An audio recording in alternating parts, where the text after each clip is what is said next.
largest corporation. Yep.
Get out of the way. Keep going quick. Exit the traffic circle onto North State Route 89A. In 1,000 feet, your destination will be on the right. Oh, here you go. I see it. Pink Jeep tour. We gotta figure out where to park now. Your destination is on the right. There we go. Pink Jeep. Free parking. Sunrise peeking through. These Sedona streets. Right. Grand rising, grand rising.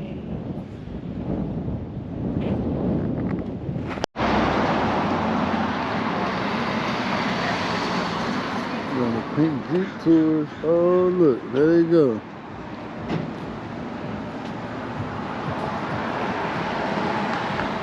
That's where we going, y'all.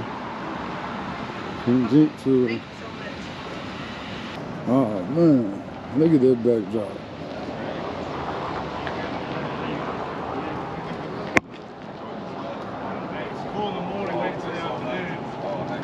Oh, wait.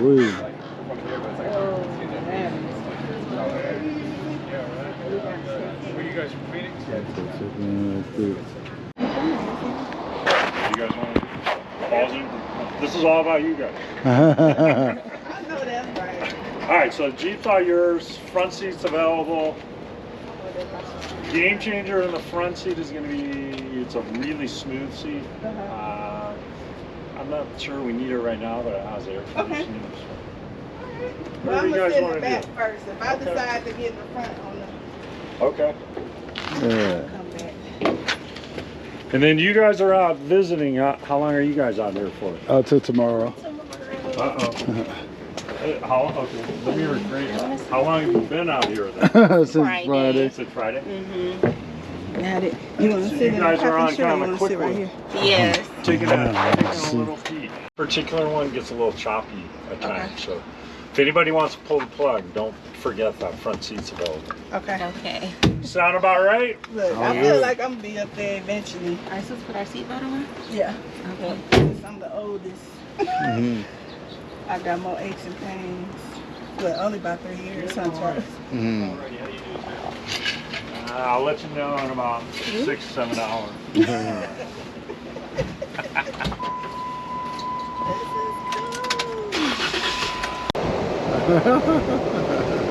Alright, here's what I think I'm going to do for you guys. Okay. I'm going to build you a picture of Sedona. Okay. So by the time you guys are done, you're going to know a little bit about a lot of things here. Okay. So all the things that you guys are alluding to, they're all correct. But for me, when I initially got here, it then kind of begged the question, why here? Right. What makes this place different? Okay. How come there's not a vortex in Atlanta? Right. Right. Better yet, what the hell is a vortex? Right. Why Sedona? Right. What happened here? That's the $1 million question. What happened? So do you know, or?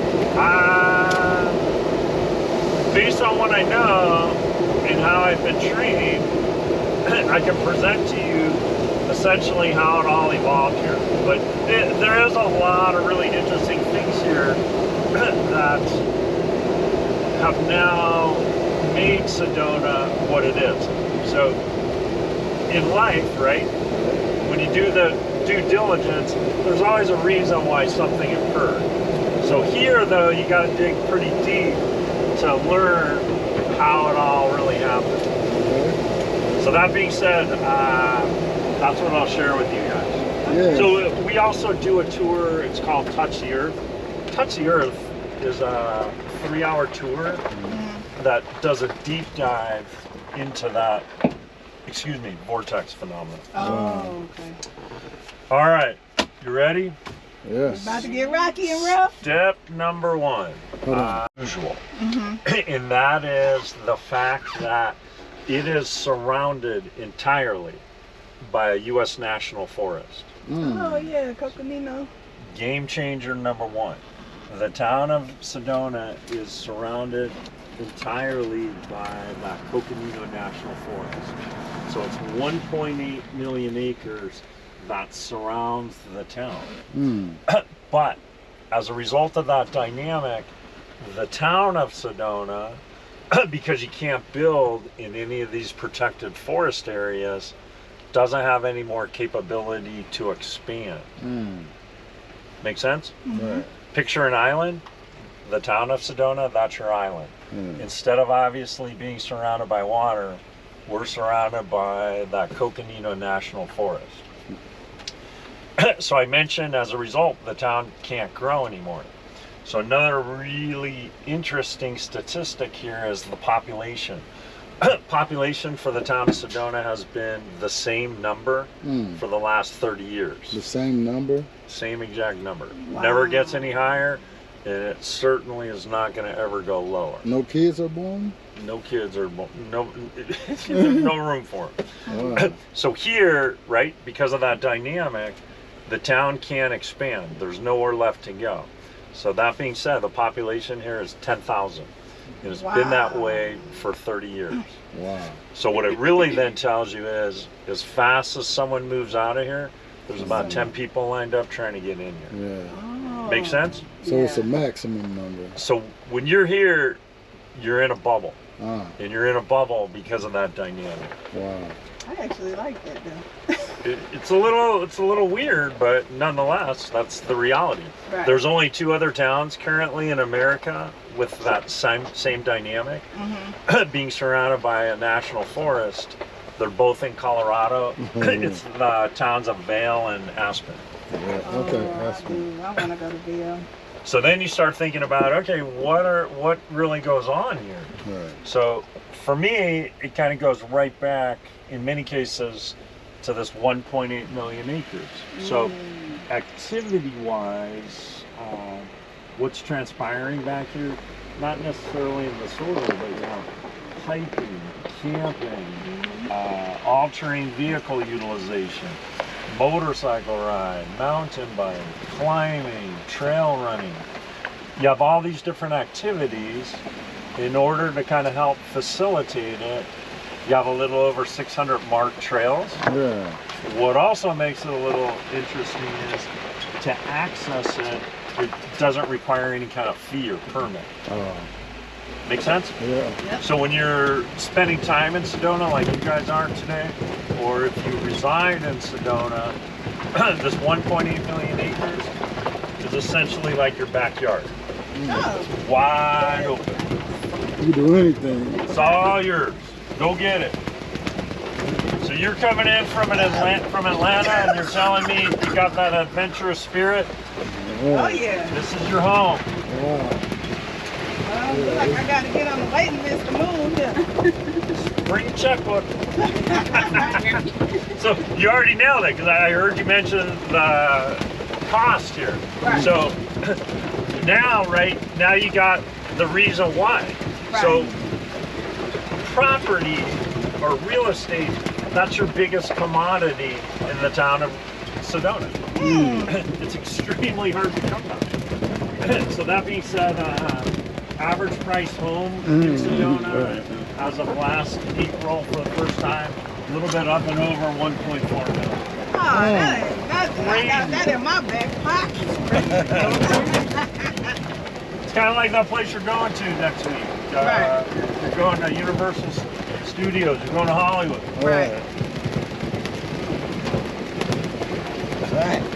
But nonetheless, now you got a little background. Right. So when you're in Sedona, again, you're basically in a bubble. Right. Do you think it was ever water here? Yes. A lot of water? Yes. Yeah. So at one time, the whole state of what we now know to be the state of Arizona, this was all underwater. Right. Dang.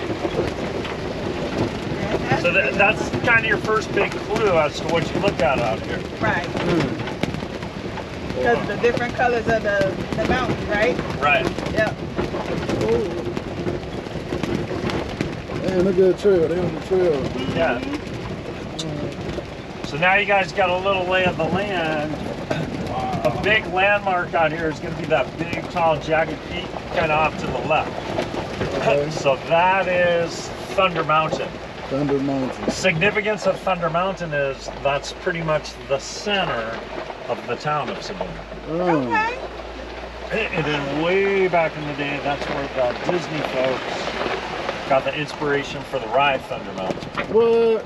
and all those Disneyland parks. Whoa. That's ground zero right there. Wow. Crazy.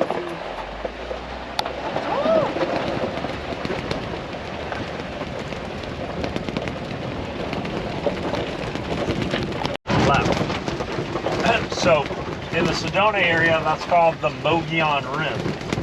Right here? Way out there in the back. Oh, wow.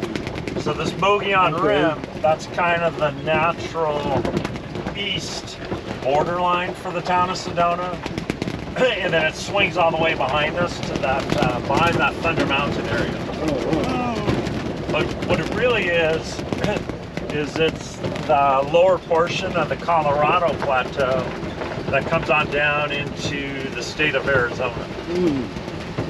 So this Colorado Plateau, it's a big giant landmass that covers 4 states.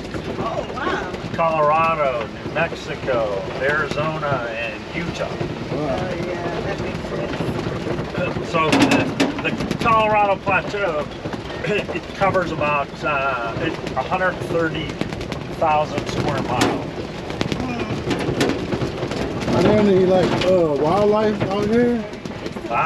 Yeah. So another aspect of Sedona is our elevation. So Yeah. the town's about 4,500 feet above sea level. Top of that big plateau area is about 7,000 feet. Wow. Well, in other words, somewhat mountainous out here. So, up at the very top of that plateau, you might find some black bear poking around. Oh, wow. Then when you Black come bear out there in this heat? Yeah. Then when you come down there, oh look, there's some movement. Oh, that's people. Hey!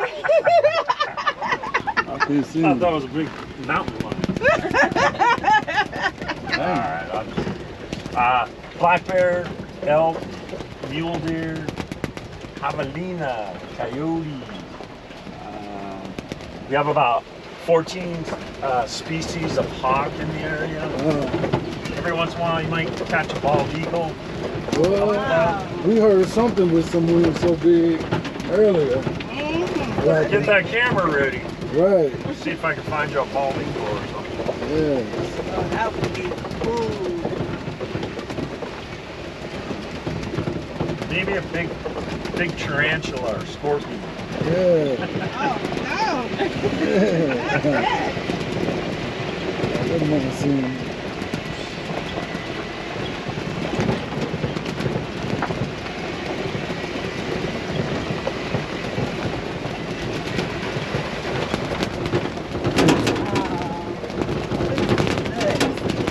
Have you made it to the Grand Canyon yet, or Not not yet. yet? That's on the list. Okay. That and Antelope Canyon. Okay. Years. Mackerel. 12 years Yes, sir. as an underwriter the whole time? Or? Yep. Wow. Thinking you've seen and heard it all. Oh man, yeah. It's been interesting. I've done auto. I am looking to do more, get up the business side now.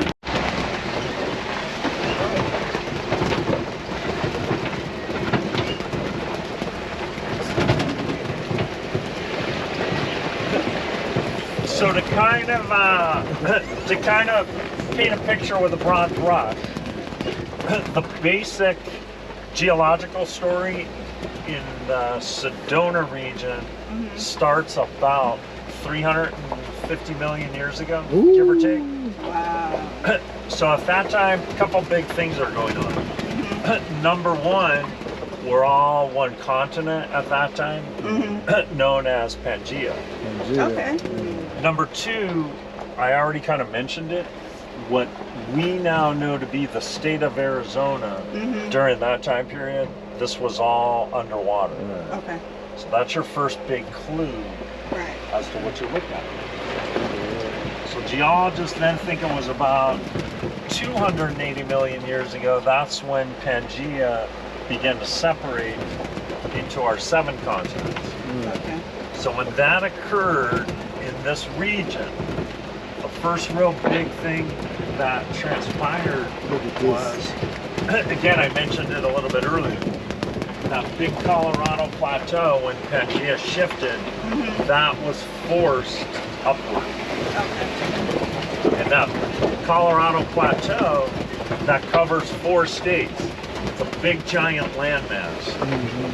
So Pangea shifted.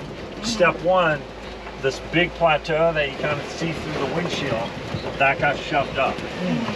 So when that occurred, that is when the oceans began to head to the west. So they're coming out. Pangea continues to split. That's eventually how the whole South American continent was formed. It broke off from what we now know to be our west coast.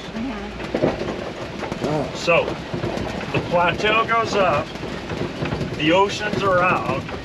Kind of last but not least, in the Sedona region, all these big structures, they all got shoved up as well.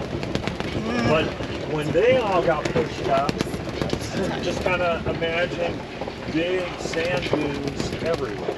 Right. And that's when you got to go back to the fact that this was all underwater at one time. Right. So the basic sedimentary composition of an ocean floor, it's sand. Right. So everything got pushed up, the oceans then pulled out. As a result, the composition of everything, when it all got driven up, it was sand. So geologists then think it took about 10,000 years for all that sand to harden. Yeah. And when it hardened, it turned into what you now look at today. Look at this. Right. So what you look at today, it's about 99% sand that has now turned into this very, very soft, brittle stone. Wow. Sandstone. Sandstone. So there's no hard rock out here. There's no granite, no marble. Because there's no hard rock, there's no precious metal. No gold, no silver, nothing fancy. A bunch of sand. Make sense? Makes sense. Look at this. So now, when you look at every structure throughout Sedona, there's no vertical lines, right? Everything is in those horizontal lines or layers. What is they it call called? That cowpie. What Schnebley. Sebly? What that mean? It's named after a person. Okay.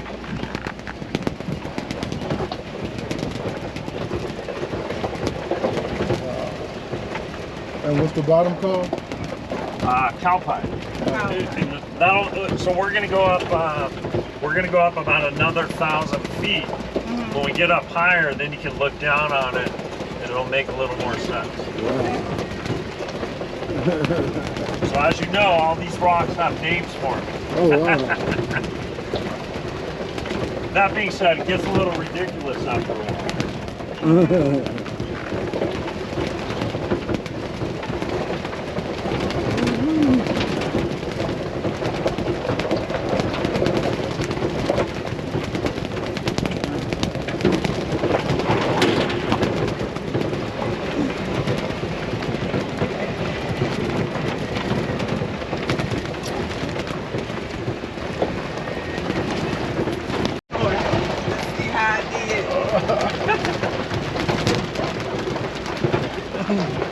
Right?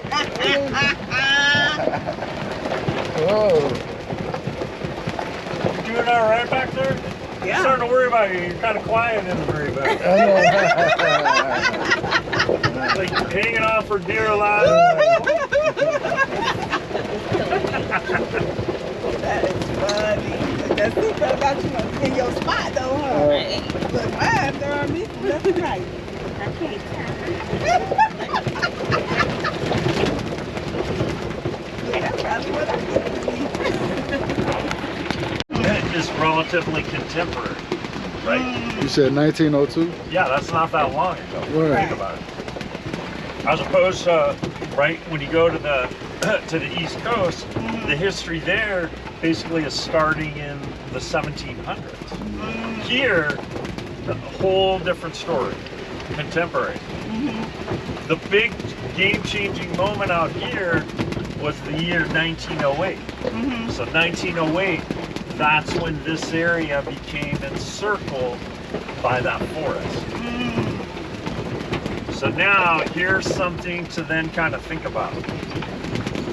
So when you start thinking about the history for the area, you start thinking about the history for the southwestern portion of the United States.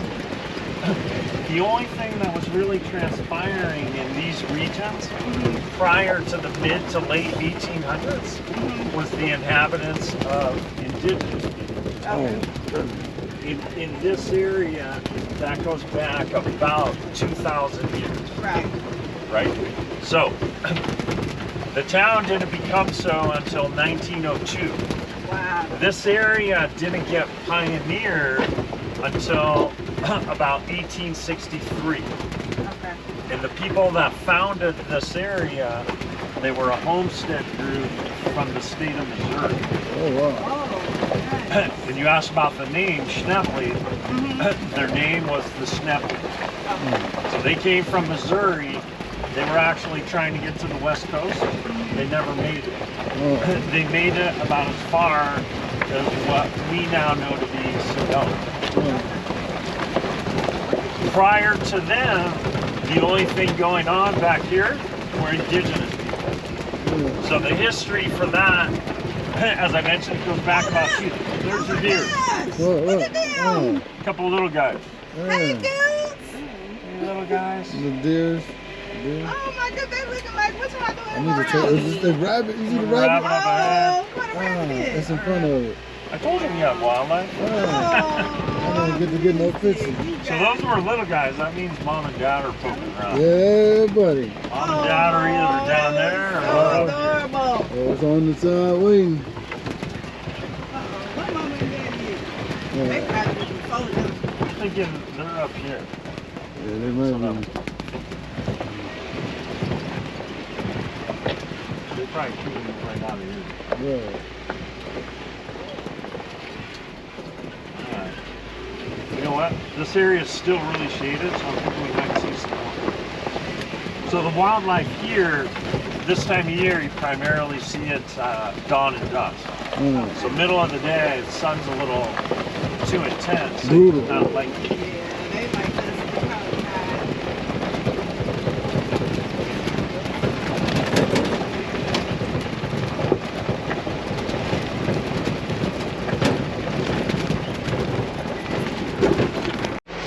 So underneath the surface of the earth, you have these different platelets. Right.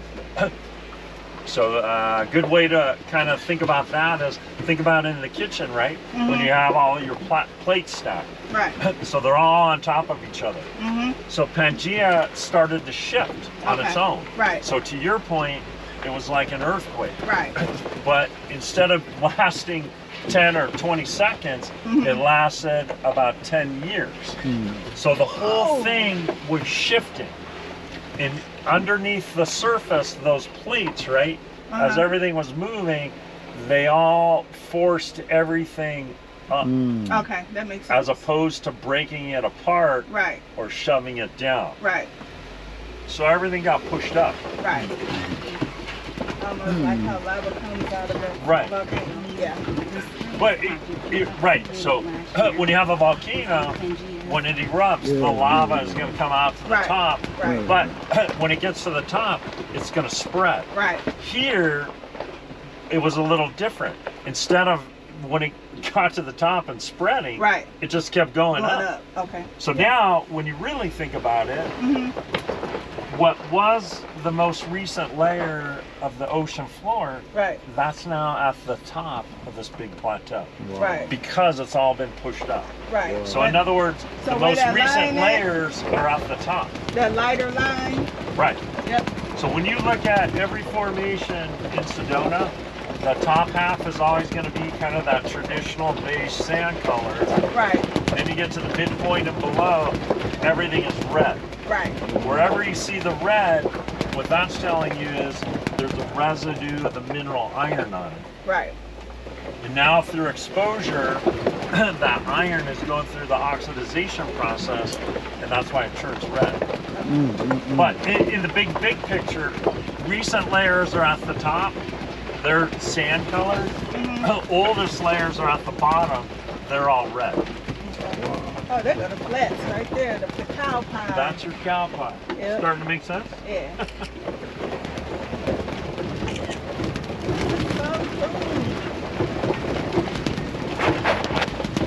You got to be a little careful when it has the loose sand on top. Okay. And then it can be a little slippery. Okay. What up, what up? We in Sedona, going up a mountain. About to go see this incredible view.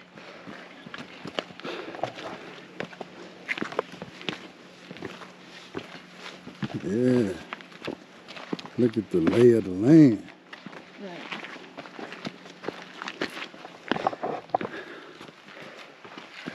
You all right back there? Yes.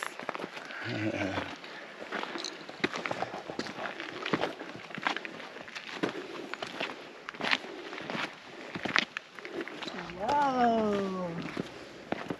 Look at this view. That was worth it. Starting to feel it?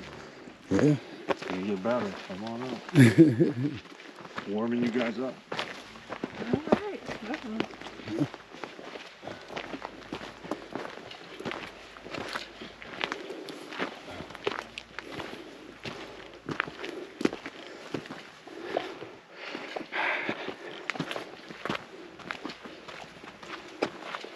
Out in the desert.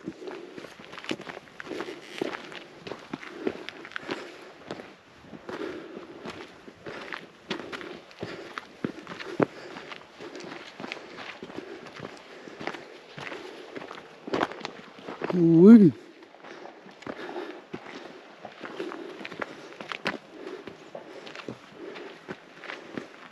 Watch out for the cactus. It's a prickly pear. Yeah, don't be bumping into that. That'll leave a mark on you. Oh yeah? All right, so it's going to get a little tricky right here. A couple of 2-3 little steps up here. 1, 2, 3, 4.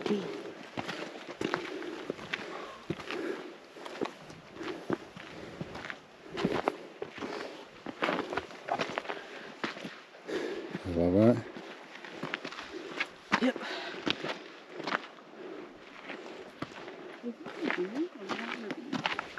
He's by your ear? Yeah. This was by mine too.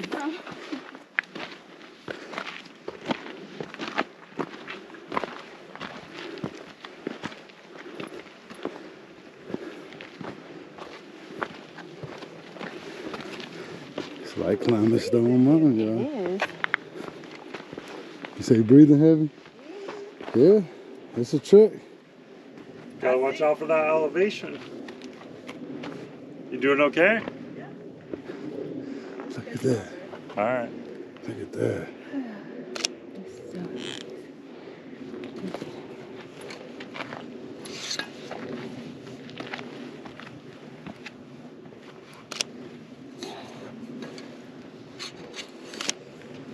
Wow.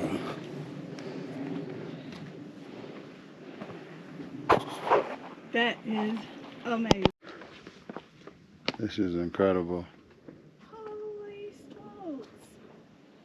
We way up All here. right, I'm gonna let you guys take it all in for a minute. I'm gonna go on a momentary break. Okay. So U.S. National Forest, Uh-huh. right, restrooms. Yes. Men's room is always gonna be that big pine tree on the left side. Yeah. The women's room, of course, it's the Okay. second pine tree, but you guys are on the right side. Okay. I That got being it. said, I'll be right back. Okay. What up, what up, what up? TravelingwithChopz here.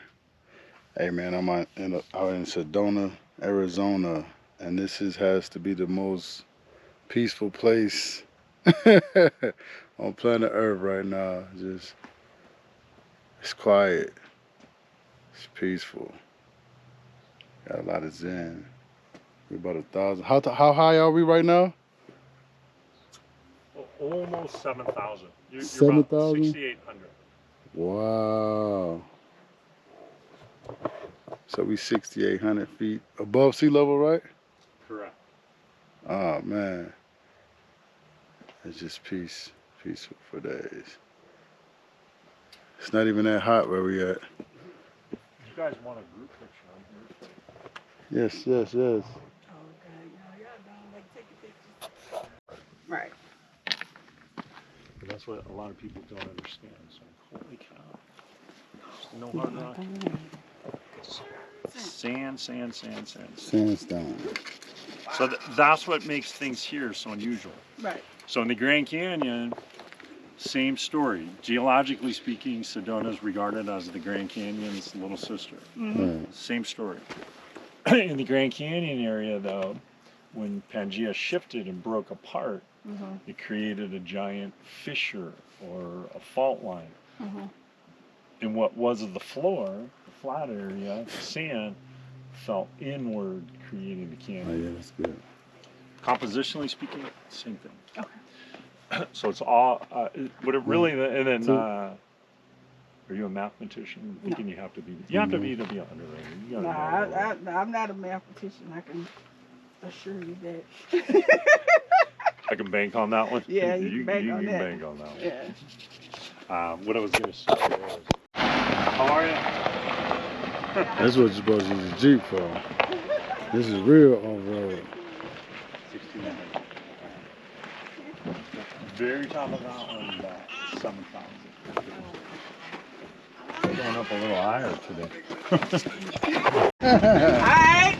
Enlighten So me. it's, I'm building you a picture. Oh, Remember? okay. So far, right, I've given you the dynamics of what goes on here. Right.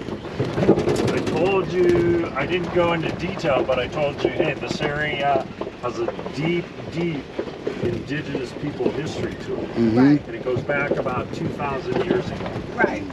So, 2,000 years ago, there were a group of people in this area that were called Anasazi.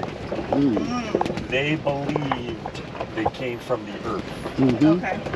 Okay. So now, subsequently, that particular culture was followed by 5 others in this area. Okay. Sinagua, Yavapai, Hopi, and then lastly, Navajo and Apache. Okay. So those 5 subsequent cultures, they didn't believe that they came from the earth, but they believed their ancestors did. Right. The Anasazi. So one of the common themes amongst indigenous people is they all believe the lands to be sacred because they believed their ancestors came From the earth. Right. So now back to Sedona. So all you have to do is a little research and you'll find out that many people believe Sedona to be one of the, if not the, most spiritual town in the world. Right. In the world. Absolutely. And it basically originates from those indigenous people, and it goes all the way back to Anasazi, believing they came from the earth. Right. So now, that particular culture, Anasazi, notated 4 sacred areas here. Okay. Because they believed those 4 sacred areas possessed an energy. By definition, all a vortex is a source of energy. Okay. In Sedona, depending on the resource you look at, anywhere, there's 4 vortices here, sources of energy. Okay. So there's Bell Rock, Cathedral Rock, in the middle of town, there's another vortex called Airport Mesa. Okay. And then when you go to the east end of the town, there's another area called Rachel's Knoll. Okay. So Anasazi believed those areas possessed energy, Okay. sacred. It then crossed over into the subsequent cultures, and that then is why we still talk about it to this day. Right. So to understand the vortices, you got to do a little homework in regards to indigenous people to believe what they felt about those areas. Right. But that's in essence how it all has evolved here. Right. So you got to remember, right? When you're here, you're in a bubble. Right. So now you go back to American history. As we're moving west in creating our country, that entailed confiscating the lands from the area, from those indigenous people, right? So when that occurred in the mid to late 1800s. So we're moving west. In doing so, we're taking the land from indigenous people. As a result, the stories of what indigenous people thought in regards to these areas essentially went mute. No one cared. So now back to Sedona. Another big moment for the town was the year 1980. So in 1980, a renowned author came to the area. Her name was Paige Bryant. She wrote in 1980 what would become a best-selling book. That book was about the indigenous people's history and culture here. And of course, she then mentions the area being sacred, and the rest is pretty much history. Oh. So in 1980, you had people coming from all over the world to try to learn what those indigenous people were thinking about these areas. Right. As a result, Sedona in 1980 becomes the birthplace for what we now know to be what was the New Age movement. So when you perform the due diligence on the New Age movement, what that was really about, that was about people like me and you trying to be a little bit more in tune, perhaps a little bit more in harmony with our surroundings, nature. And the logic was then if we're able to achieve that, then perhaps we might be able to become better humans overall. That's right. Sedona becomes ground zero. So now, fast forward to today. Today, it takes about a minute making your way through the town of Sedona to all of a sudden recognize this very, very high spiritual awareness. Crystal stores on every corner. Spiritual healing center. Chakra testing. Photographic aura interpretation. Black magic store. White magic store. You see all these spiritual things. That all is basically coming from the New Age aspect of this area. And then of course you have the energy, the vortices. Right. So what it really is that's now the town of Sedona trying to capitalize on that whole phenomena that was created by that book. Yeah. And that is why you see all the commercials. Right. But what you also got to remember, though, is when you're here, you're in a bubble, right? You're completely shut off from everything. Right. And it's been that way since 1908. So things here are very, very slow to change. It's also, in my humble opinion, if the town were not completely encircled by that forest and shut off, I don't think it would be the way that it currently is, because it would then make it self-susceptible to all kinds of outside influences, and that then of course would change the dynamics of what goes on there. So in my opinion, the reason Sedona is able to retain a lot of its history and its charm is because of that. Right. So now, another thing that's in this 1.8 million acres, as I mentioned, it's been protected since 1908. The only thing that was going on out here prior to the mid to late 1800s was the inhabitants of those indigenous people. Right. So another thing about Sedona is when you go poking around all these cliffs, that's where you're going to find all the evidence of those indigenous people. Oh, so maybe like writings, like Cliff dwellings, petroglyphs, pictoglyphs, they're everywhere. That is a big, big part of Sedona. It's starting to make sense now? Yeah. Look, that's what we were just talking about. That's what we were doing. wow, right up there. I'm thankful that And due to the fact that it's completely isolated. Making sense? yes, Yeah. this place is special. So that's why I always joke around and tease and say, hey, when you're here, you're in a bubble. But it's very, very important that you understand that dynamic.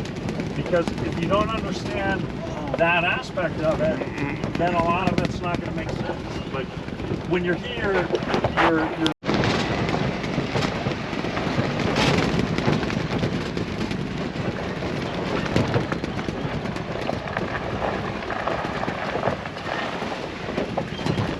So let me ask this.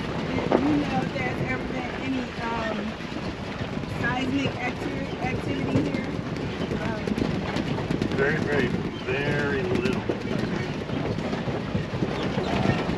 Then we wonder like the Washington or something else did. Yeah, I mean, they move, but everything here, when you think about it, right, it's all on the surface. Okay. It's not below the surface. Right. There's fault lines here, but they don't have a lot of movement. Okay. So unlike California, even though we're the neighboring state, we just don't get a lot of earthquake activity out here. What about aerial activity, like extraterrestrial activity out here? A lot of people think a lot. All right, so now I'll go one more on you. So that's another thing when you're kind of poking around the town of Sedona, you see all the commercialism regarding UFO activity, right? Why? Why here? How come you don't see that in Atlanta? What's that? Nailed it. So now, right back to that culture, Anasazi. So they believe they came from the earth. Right. They also believed that their gods were the planets and the constellations and the stars. So what you don't hear a lot about in Sedona is Anasazi believed there were 4 portals in the area. And they believed that the portals, at one's demise, you could place the body in the portal, and the portal was going to aid the transportations of one's soul and spirit to the afterlife in the heavens. Make sense? Yeah. Whether you believe it or not, irrelevant. That's what they believe. Right. So now, fast forward to today. There's a segment of the population that resides here that believe those people are coming back in spaceships to the motherland. Yeah. Make sense? Yeah. Total sense. Anunnaki. All right. So here, what I'm really trying to illustrate is everything that you see and hear about when you perform the due diligence, it all goes back to indigenous people. And that's why you see and hear about it here. And you see and hear about it here because it's all been protected and preserved. That's why it still exists. And that's why I make the statement, if it wasn't due to that dynamic, I'm not sure it would be this way. Because it would then become susceptible to all kinds of different influences. It would change a lot of things. So, do you think that's why most of the Grand Canyon is prohibited to go to? Or restricted areas?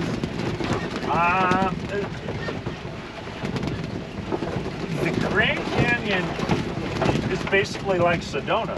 So it's pretty much wide open, but the issue in the Grand Canyon is it's so rugged. It's so difficult to get around there. But what I can tell you, and you probably already know, is that thousands of years ago, there were indigenous people that inhabited the Grand Canyon. Nowadays, they're all gone, but the history of it is deep in that area as well. So they believe the Grand Canyon is a secret. All right, quick pit stop. Let you guys make sure your legs work again. Yo, look at this view. Sedona, Arizona. We coming to the chapel. Look at this view. This is crazy. Oh man. Best view ever. 360. Ooh-wee. Alright, so we about to go up to the chapel. Chapel on the rocks, mountains. We gotta go up this windy road. This windy road.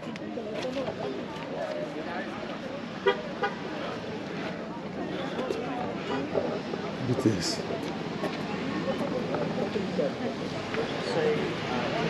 It's pretty cool. Legal. That's it right there, Nikki. Oh, that go the eagle. Y'all see the eagle? Yes. Wow. That's the eagle face. Thank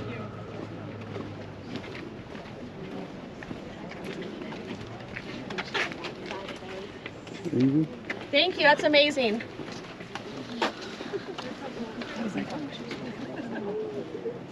Look at this.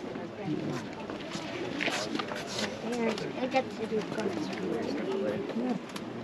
This is amazing. We're about to be at the hill. That's supposed to be an eagle.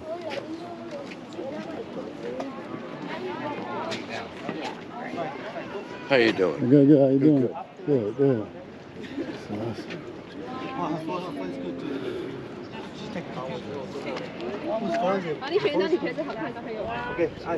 Sí, nomás que dejas de caminar y de que caminas ya no puedes caminar.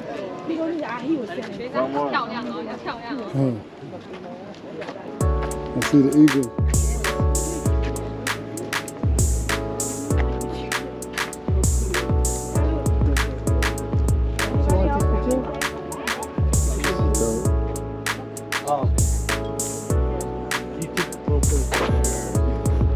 No, it's a book where this lady had. I was watching it, and that face right here, it's like the Sphinx in Egypt. The one sitting with the feet and the head, it's kind of shaped like that when you put it side by side. It's crazy. It's a lady did a whole story, and a couple people that come out here to Sedona, and they be like, this is the original Egypt. know what I'm saying? That's why they got the Grand Canyon so restricted, because there's so many hieroglyphs and stuff in there. Y'all want to go inside?